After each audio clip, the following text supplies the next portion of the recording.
Kenalkan, kami dari kelompok 2. Di sini kami akan menjelaskan tentang pengertian tree, spanning tree, minimum, algoritma prim, dan algoritma Kruskal.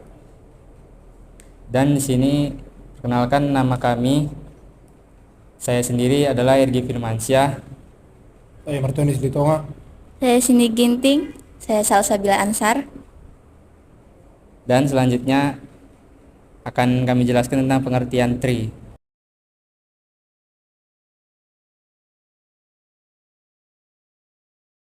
Oke, teman-teman, di sini saya akan menjelaskan pengertian tree atau pohon.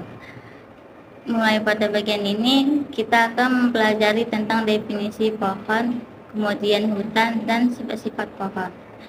Mungkin banyak yang bertanya-tanya, pohon apa yang akan kita pelajari pada materi kali ini? Pohon ini adalah pohonnya orang informatika.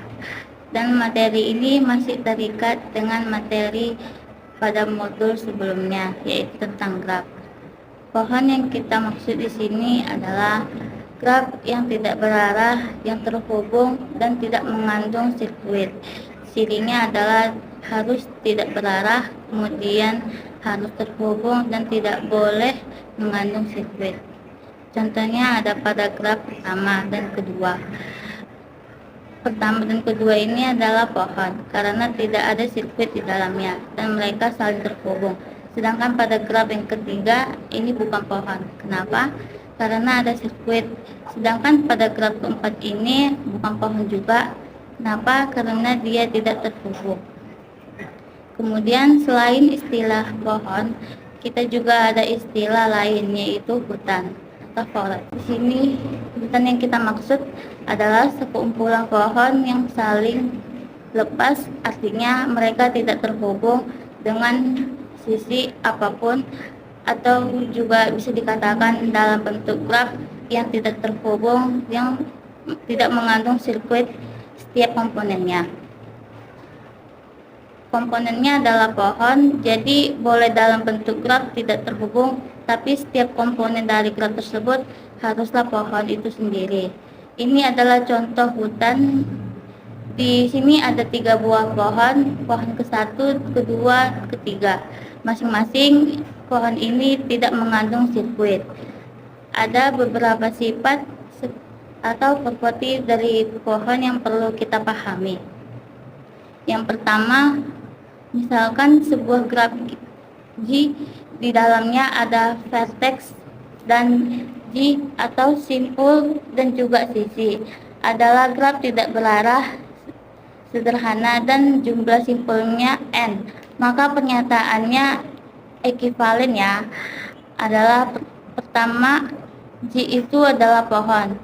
Kemudian setiap pasang simpul dalam G terhubung dengan lintasan yang tunggal. Kemudian G terhubung dan memiliki M atau N-1 sisi. Nah, sifat yang keempat adalah G tidak mengandung sirkuit dan memiliki M atau N-1 sisi. Kemudian yang kelima adalah G tidak mengandung sirkuit dan penambahan satu sisi pada graf akan membuat hanya satu sirkuit.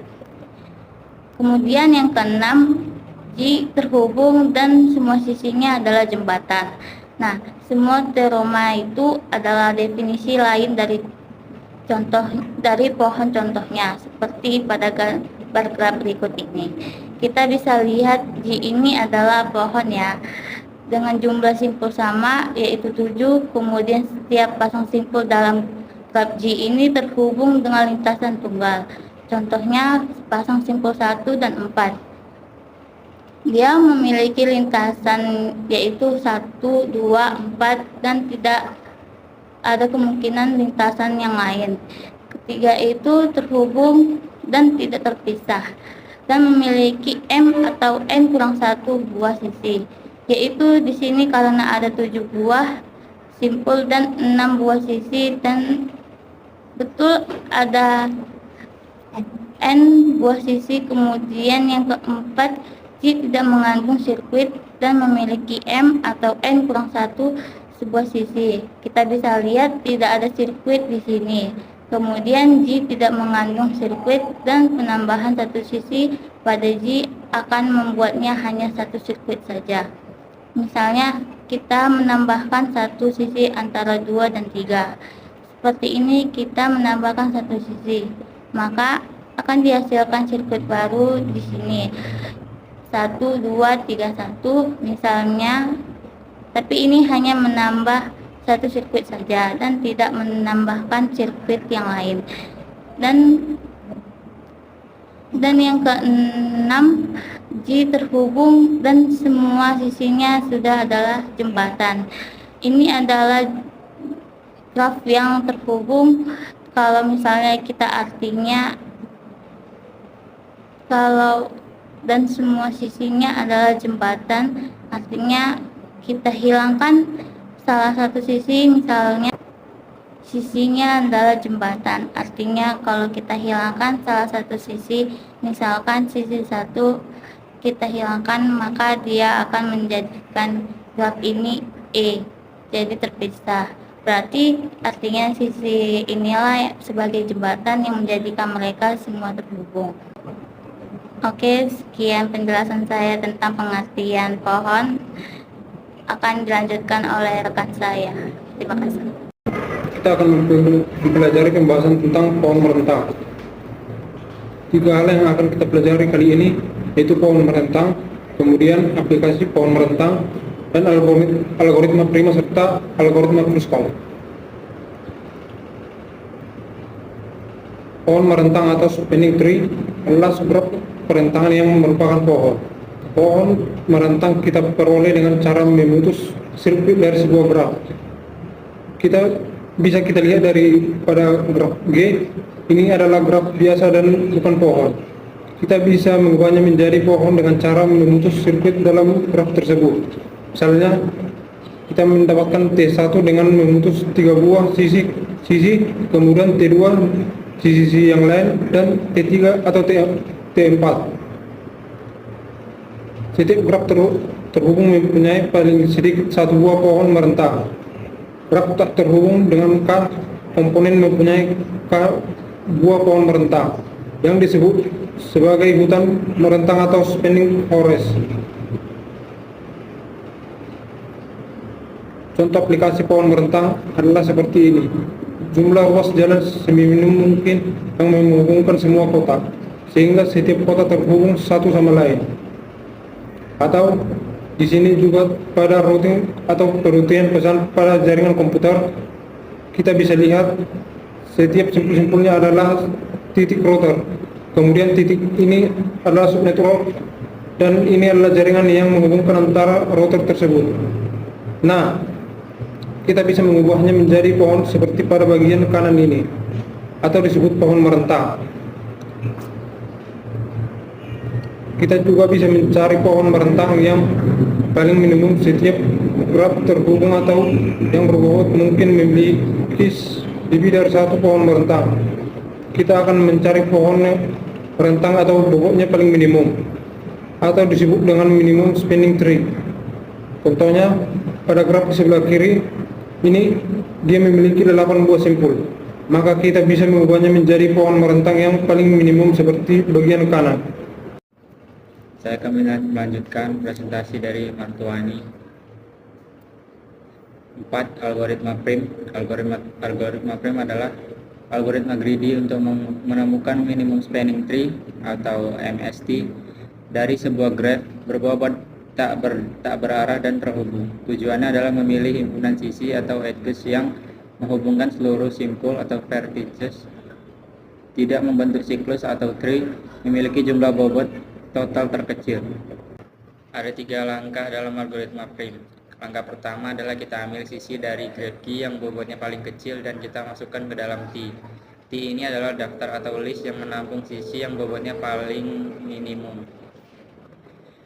Kemudian langkah kedua, pilihlah sisi UV yang mempunyai bobot minimum dan berisian dengan simpul di T, tapi UV tidak membentuk sirkuit di T. Kemudian masukkanlah UV tersebut ke dalam T. Kemudian kita ulangi langkah 2 sebanyak N2.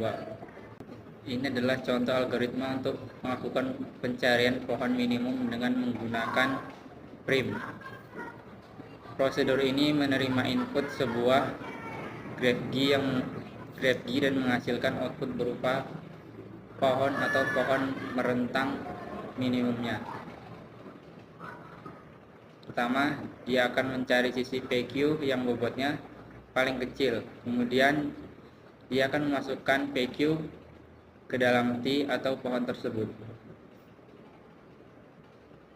Kemudian dia akan melakukan looping atau iterasi dari I sama dengan 1 sampai dengan N2 dengan cara mencari sisi dari E yang bobotnya paling kecil.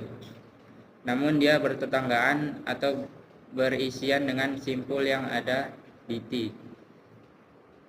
Setelah itu, dia memasukkan sisi tersebut ke dalam T, diulangi terus sampai N2. Contohnya, pada graph berikut yang memiliki 6 buah simpul. Algoritma prim pada langkah awalnya adalah akan mencari bobot yang paling kecil dari graph yang ada pada sisi pada graph tersebut.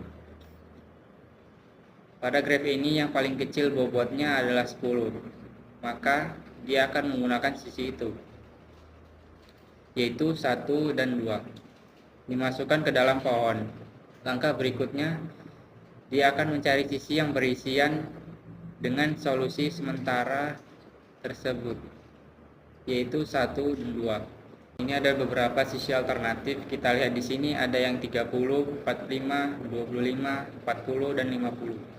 Maka yang paling kecil adalah 25, yaitu sisi 2 dan 6. Maka dia masukkan sisi 2 dan 6 ini ke dalam solusi pohon. Kemudian langkah ketiga ini adalah melanjutkan mencari sisi yang berisian dengan solusi sementara, yaitu 1 atau 2 dan 6. Maka dia akan mendapatkan sisi berikutnya yang paling kecil, yaitu 15. Dia berisian dengan 2 dan 6, maka dia masukkan sisi 3 dan 6 ini ke dalam solusi. Kemudian langkah berikutnya adalah dia mencari sisi berikutnya lagi yang berisian, yaitu di sini ada 20. Dia berisian dengan sisi 2 dan 6 ini, maka dimasukkan ke dalam solusi, dan terakhir dia mencari yang berikutnya, yaitu sisi 3 dan 5. Dia berisian dengan 3 dan 6, maka didapatkan solusi akhirnya adalah pohon merentang minimumnya seperti ini, dengan bobot total 105. Selanjutnya akan dilanjutkan oleh teman saya, Salsabila Ansar. Saya akan menjelaskan selanjutnya tentang pohon merentang. Pohon merentang yang dihasilkan tidak selalu unik, meskipun bobotnya tetap sama. Hal ini terjadi jika ada beberapa sisi yang dipilih bobotnya yang sama. Contohnya, pada graf di atas ini, dia memiliki 3 buah pohon merentang minimum, yaitu yang pertama, yang kedua, dan yang ketiga. Dan bobotnya itu sama, 36. Ada cara lain untuk menghitung atau menentukan pohon merentang minimum, yaitu dengan algoritma Kruskal. Algoritma ini bekerja awalnya atau inisialisasinya adalah dia menentukan sisi-sisi dari graf yang sudah diurut menaik, atau dia menentukan tabel urutan sisi-sisinya dari kecil ke besar. Kemudian langkah pertama adalah dia akan mengisi pohon.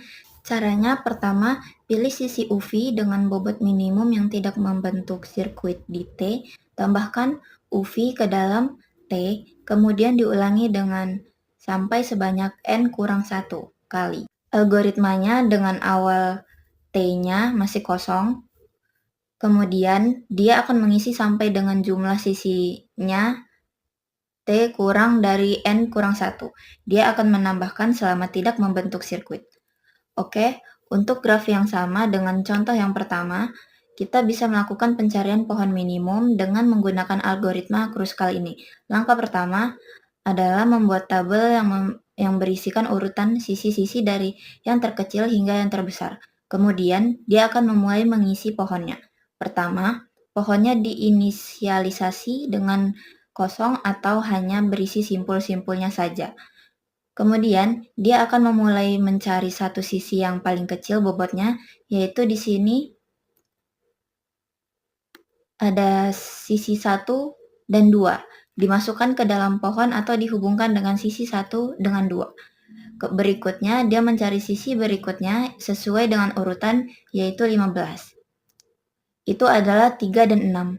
Pada langkah ketiga, dia akan menambahkan sisi berikutnya yang paling kecil, yaitu 20. Yaitu sisi 4 dan 6. Kemudian berikutnya adalah 25. Syaratnya adalah tidak membentuk sirkuit. 25 dan adalah 26. Maka karena tidak membentuk sirkuit, maka masih kita masukkan. Langkah berikutnya adalah 30. Nah, 30 ini adalah 1 dan 4. Kalau kita tambahkan di sini 1 dan 4, maka akan membentuk sirkuit. Maka sisi 4 ini kita tolak. Langkah berikutnya adalah 35, yaitu sisi dari 3 dan 5. Karena 3 dan 5 itu tidak membentuk sirkuit, maka kita masukkan. Dan akhirnya kita dapat solusi seperti ini. Dengan bobot total adalah 105. Hasilnya sama saja dengan hasil dari algoritma prim tadi.